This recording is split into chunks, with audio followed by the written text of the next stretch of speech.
Good morning, church. My name is Melanie Sewkarran, and I'm not usually up here. So if this is your first Sunday with us, just know that our senior minister retired a little while back, and we are still in the process of searching for a replacement. And so a few of us have been asked to pinch hit in the meantime. So just wanted to put that out there. If you don't know me, again, I'm Melanie. This is my husband, Leon. He's usually in the back doing the audio video stuff. I'm mom to Nora and Wesley, daughter to Don and Debbie Fitzgerald, who are online this morning. Hi, Mom and Dad. They're at a family wedding in Texas, so Sean and Missy, we're praying for you today, too. I love this church. And if you don't think the Spirit is moving, Brother Brett and I did not talk about what we were going to say this morning before today, but I think his words have prepped us all for what we're about to hear. I want to start with a story, and I've said this before. It was a communion thought several years ago, so I'm hoping most of you hadn't heard it yet, but I think it'll apply today. So we go to the zoo a lot. We love the zoo. And this particular trip to the zoo, Nora was just 18 months old, maybe, so Wesley wasn't here yet. And I don't know about you, but as a parent, I narrate everything. Nora, look, we're at River's Edge. If you've ever been in River's Edge, look, there's hippo footprints on the ground as we're getting closer to the enclosure, and there's signs and facts about hippos all along the side.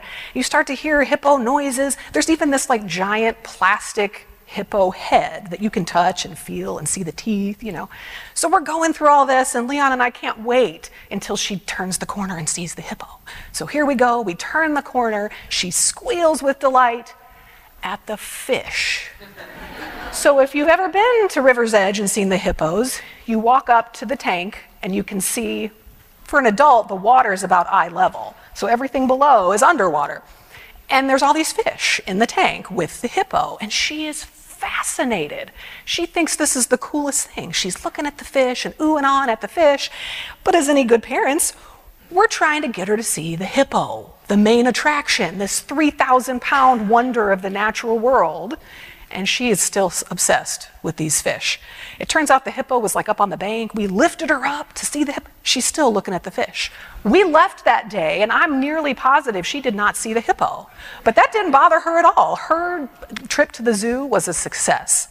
I don't think the fish meant to get in the way. I don't think they meant to distract. But we felt like we lost something that day because she left having no idea what a hippo was. So we have fish every week at church. We have fish that are the people we want to see and catch up with. We have fish that are the song leader and the song choice. We have fish that are the person delivering the message. Let's remember, they're all fish. We're here for God, right? My prayer is that my fish, I'm a woman, I've never done this before, I don't have any fancy degree or training, and the only Greek words I know are gyro and tzatziki. So I hope, whether those fish worry and concern you or excite you and motivate you, no matter what, they're all still fish. I pray that those fish won't get in the way from the message God wants to deliver to you guys today. So, like Brett mentioned, and I think Kaylin mentioned, we're kicking off a series today on God's faithfulness, his faithfulness to us, his people. So I don't know about you, but this is one of my favorite attributes of God because I like security. I like savings accounts, I like pension plans, I like plans and routines and preparedness because they make me feel safe. They give me a sense of security. So I think when I am the first to acknowledge, though, that those worldly attempts at security are all subject to fail. But God's faithfulness is perfect, so it can't fail. And that's why I love it. It's the one security I know I've got forever. And so again, for those of you that might be newer to the faith, God's faithfulness is a theme throughout the entire Bible. I picked a couple of scriptures that popped out and that Nora read for us this morning, but they're everywhere. And you can't even search how many times is faithful in the Bible because there's so many scriptures that are about his faithfulness that don't even have the word in it. So, Brett mentioned to us a lot of the Old Testament faithfulness of Abraham and Moses and Noah. that goes through, there's promises of his faithfulness throughout the Psalms. The Sermon on the Mount speaks to it, as Nora read a little bit, and I put worry and fear kind of in that same category. Don't worry about these things because I am faithful. So, and then leading all the way up to his ultimate sacrifice, right? The ultimate act of faithfulness, which was the sacrifice of his son. So while our faith brings us to a lot of questions and a lot of things that we struggle with about how to fit into this world, his faithfulness should be a no-brainer, right? His faithfulness is there. We have a whole book that proves it to us. But why do we struggle? Why do I struggle with it sometimes? It's not as much of a given, I think, in my life as it should be. So what I did this morning is I want to help identify what I think are some of the biggest barriers to us remembering and resting in that perfect faithfulness of God. Because it is peace-giving, guys. And I think we want to be there. We all want to be there, but we've got to get these barriers out of the way. So the first one, I believe, is fear. Oh, I gave you all of them. Right, I forgot about the slides. Fearful, forgetful, and flummoxed. That's what we're going to go through, because I learned when you do this, you have to have alliteration. So, fear. One of the best ways to define a word for me is sometimes to not look at the word itself because it becomes so familiar. Let's look at what the opposite of that word is. So we hear fear all the time, but what's the opposite of fear? Calmness and confidence. Wouldn't we all like to have a little bit more of that in our lives? So, would you agree that the events of tomorrow are pretty much unknown?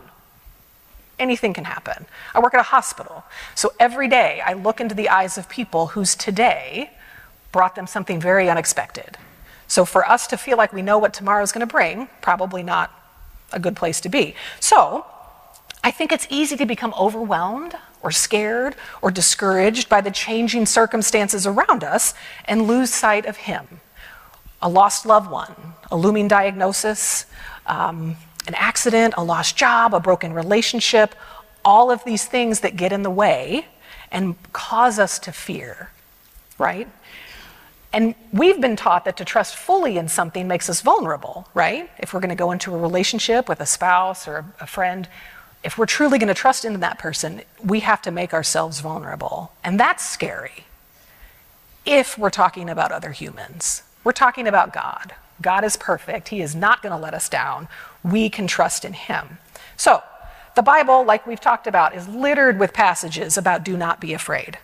He talks about in the Old Testament with reminding his people of Israel that have gone through some really weird stuff.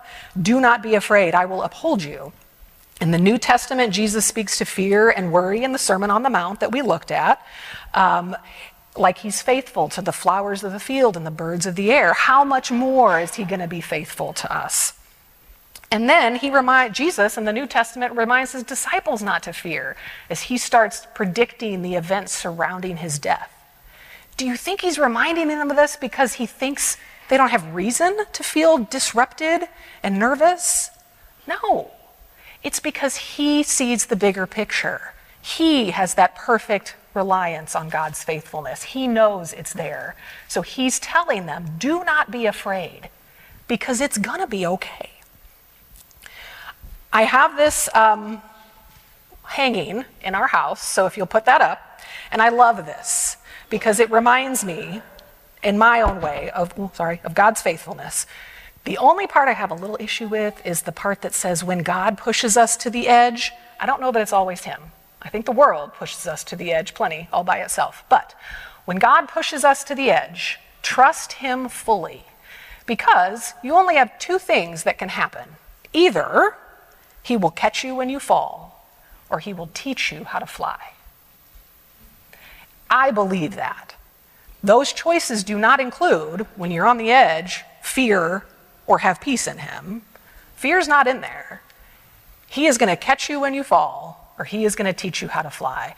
And I appreciate what Brother Travis said in our class a couple weeks ago when he talked about faithfulness. He's like, what did I say? When he said, faithfulness implies relationship, right? You said that, right? Yeah. So I feel that also this reminds me that faithfulness of God is not just some random promise and he let it go. It's because he has a relationship. He will be there with me if I fall, or he will teach me to make the best of that situation. So, the reason I need this reminder is my next point. We get forgetful. We forget the faithfulness of God, right? Which also makes no sense. But God knew this, and he knew that we needed reminders. So, what's a big reminder God left for us? There's a cheat on the slide. Rainbows, anybody, right? When Noah went through all that, he said, we need to remember what happened. So we're going to put this rainbow. I'm going to put this rainbow in the sky so that every time you see it, you can remember what happened to the world, right? But there's other examples throughout the Old Testament, a lot of them involving stones. So Samuel builds an Ebenezer. It's a bunch of stones that he put together to remind the Israelites of their defeat of the Philistines with God's help. God helped them defeat those Philistines. He told Samuel to build an Ebenezer as a reminder. Now, then Samuel was asked to take a rock and stones from the Jordan River. I got them mixed up. Samuel was the one stone. Joshua was many stones from the river to build a tower. They said set them up. I'm assuming it's a tower. To help remind them of God's deliverance through the Jordan River and how he got them through. And he says, so that generations to come will remember God's deliverance and faithfulness. I'm definitely not an expert on Jewish tradition, but I know it's filled with rituals of remembrance. I'm sure some of you have been involved in the Passover Seder meal before. It talks about reliving the Exodus journey, and they remember the deliverance of God through that period of time. And I think that's really powerful. But then there's the big one, right? Do this in remembrance of me. He gave us the Lord's Supper to do every week because he knew we would need to remember. We need to be reminded of that ultimate sacrifice, that ultimate act of faithfulness, which is his son. So his faithfulness is too good to be forgotten. I'm going to brag on my mom for a minute. So one time, long time ago, I think it was after a pretty big, intense life event, she came to the family and she said, I want to build an Ebenezer. And we looked at her and said, you want to build a what now? And so she told us what it was. You can put up the next slide if you don't mind. I think it's the next one. It's a bunch of rocks. So just like in the Old Testament, she took rocks. At the time, she took one for each of the members of our family, and it's grown over the years. But I took this picture a week ago or 2 weeks ago or something. This is what's in their garden, and it's a reminder. It serves as a reminder to her of God's faithfulness to our family. And so what she says she does is she sits on her porch and she looks at the Ebenezer and she remembers and purposefully, intentionally takes time to remember the acts of faithfulness of God in her life and our family's life. If I had to ask you right now, tell your neighbor, don't do this, tell your neighbor about a time where God was faithful in your life. Could you do it right away? And if you had one, could I have you do another? Like, do we have them front of mind? I don't always, right? But I think we need to. We owe God that. He deserves for us to be able to talk about and share what his faithfulness has meant in our lives so that his glory can be seen by others. It's great when he's faithful to us and demonstrates his faithfulness to us. But it's not just for us. He does that, I think, for those around us. And so I think it's helpful for us to keep those memories close by. I tried to follow Mom's lead. I thought, okay, right after Nora was born, there was a lot going on. We sold our house, Leon lost his job, and then we thought we were going to lose the house, and lots of things happened. And God, through Team Devana Shaney a little bit, helped us get through that, and we had some really tense times. So the first night in our new house, for totally different reasons, our carpets were wet.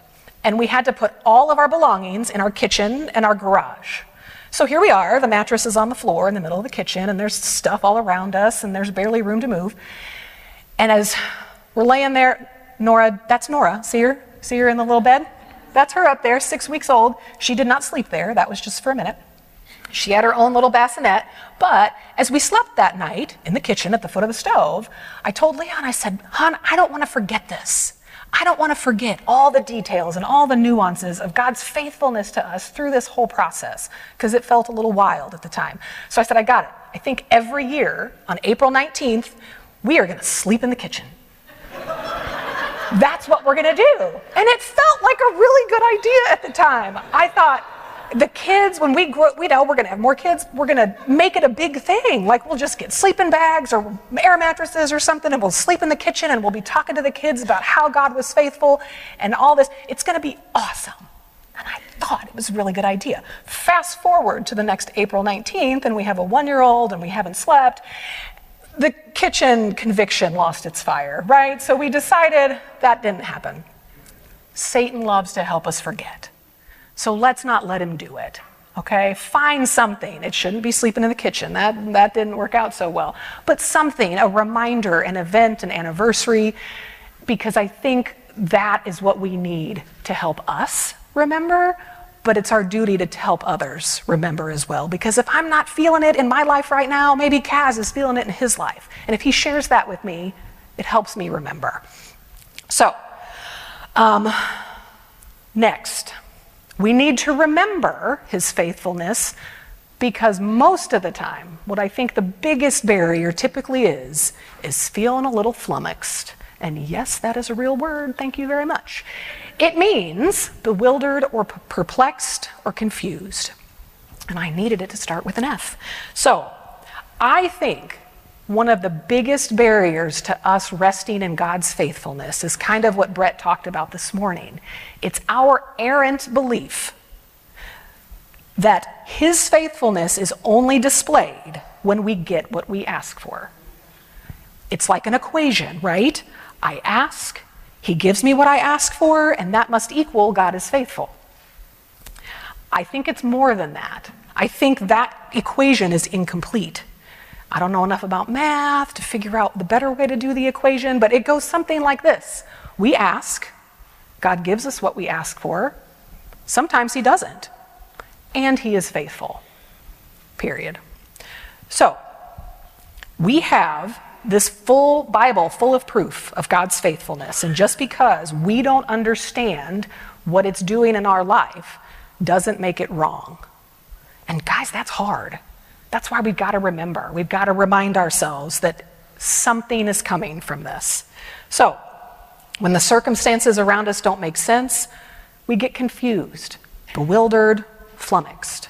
And what does that do? It makes us feel hurt, judgy, angry, indignant, hopeless, weary, betrayed. We could go on and on. But let's go back to the Bible. Stories that don't make sense in the moment abound. David and Goliath, Daniel and the lions, Shadrach and his buddies, Jonah, Noah, Moses, and that whole wandering in the wilderness thing, Job, every single one of the apostles as they tried to process Jesus' death. We get the benefit of hindsight. We can see what those stories have done. We can see the acts of faithfulness that they displayed and what happened and how we're all here today. But what if we didn't? What if we were them? How would that feel? Noah, really? I don't know. I hope I could have been as faithful as Noah in building this boat in the middle of the desert, but So, what they did becomes even more amazing when you realize they didn't have all of their stories to read and encourage them. They knew that God's faithfulness wasn't just about them. They knew it was so much bigger. So, how many of you have used the phrase, "You'll thank me later," right? I think that tends to mean, I know you don't get this right now, but you'll thank me later. I say that to my kids all the time. Okay, but it's easy to stand up here and talk about that when things are going well, right? And so what I wanted to do was to talk to somebody that I know knows firsthand the faithfulness of God and the hardship that can bring. So the thing that, the one that usually pops into my mind first is the loss of our dear brother Jeff. Jeff and Marion Earnhardt are some of the most boldly faithful people I have ever known. And we lost Jeff. And that didn't make sense. It still doesn't make sense. I'm not trying to say it makes sense. But what I asked Marion is if she would share with us some of her experience because I think God has gifted her with great wisdom, and so you don't need to hear it from me. So we chatted, and she gave me permission to say this. I asked her if Jeff's death caused her to question the faithfulness of God. She said no. She said she knows that she'll never really understand the why, but she chose to trust God and found joy in the fact that Jeff had won his race. She said she tried to be mad at God, because that is okay, but it never could take hold because of the abundant evidence of his provision around her. She said she was aware of his constant presence, and though it didn't take away the pain or the grief, she knew that he was sharing it with her. She knew that he too had felt sorrow. She is being comforted by his Spirit, and that sustains her. Today, she says she has a deeper trust in him, knows that she can make it through anything, and that trials are never for nothing. She says, I trust that all trials are transforming and teach us to be more like him. She believes that good comes, though it may not be the same good we thought it would be. And then at the ladies' prayer breakfast a few weeks ago, she said something that I'll never forget. She said, he will sculpt our shattered pieces. Amen. That says it all. Thank you, Marion, for your willingness to share those modern day, close to our hearts examples of the times that God is faithful even through tragedy. So, when I'm feeling out of sorts and I'm feeling flummoxed, it feels like you don't always know what to pray. You don't know what to say. And so for me, well, it talks about the Spirit will intercede for us. But one of the very practical things that I like to do is listen to music. The songs that we sang this morning, the songs that we sing every morning, the songs that we love Joy FM, the songs that come on the radio, the words of those songs are powerful. And I believe that God inspired those songs too. Those people that wrote those songs were looking to share the glory of God. And so some of those words, I remember Shane and Shane, what's that one called? You've already won. There's a line in there that says, I don't know what you're doing, but I know what you've done. And that brings me a ton of comfort. I could go on and on, but I won't today. But there's a lot of songs out there that help me to remember and put into words some of these things that my heart is not ready to hear, or not ready to, I think it's ready to hear. It's not ready to make itself. And so I think using the faithfulness of the people around us can help us get through these times where it doesn't always make sense. Because in the end, God is faithful, guys. That's it. That's the bottom line. And the Bible is full, again, of all of these promises. We just have to be careful that we don't predetermine what that faithfulness should look like. We have to have that trust and let him do what he's going to do. And we know there's going to be hard. Brett mentioned that again too this morning. We know this world is filled with trouble. So he's not taken the trouble away, but he's promised us to go through it with us and give it a purpose so that it's not in vain. His glory and plan for our lives is so much bigger than we can see. Hebrews 11, 1-2 says, now faith is being confident in what we hope for and assurance about what we do not see. I used to read this as about God. I have a faith in God and I can't see God, so that must be what this is about. And one of the things that I thought of was that maybe it's more than that. Maybe it's more about the outcome I cannot see. I don't know. I might be wrong. But I think there's something about that says, I don't really know how he's going to use this for his good, but I trust him because I know he's been faithful to me. So, a life resting in the faithfulness of God doesn't mean bad things aren't going to happen, but those hardships that come to us are bound by his guardrails. They can only go so far. They will not overcome us. That's, again, exampled many times throughout Scripture. He will never abandon us to those bad things. He will walk with us and grieve with us. And like Brett mentioned, if we don't see an immediate return, that's the worldly way of looking at this, right? We may never. Do you think those apostles could see? If they could see this church today, would it have been easier for them to go through what they went through? Maybe. But they couldn't. They didn't know, but they did it anyway. And then I really liked what Brother Philip said a few weeks ago when he was up here. He talked to us about the wilderness moments. He said growth and power, there is growth and power in those wilderness moments. So instead of panic and retreat and anger and resentment and fear or discouragement in the face of the challenges of life, let's help God, or let's help each other remember and act on the faithfulness of our God and his bigger plan for us all.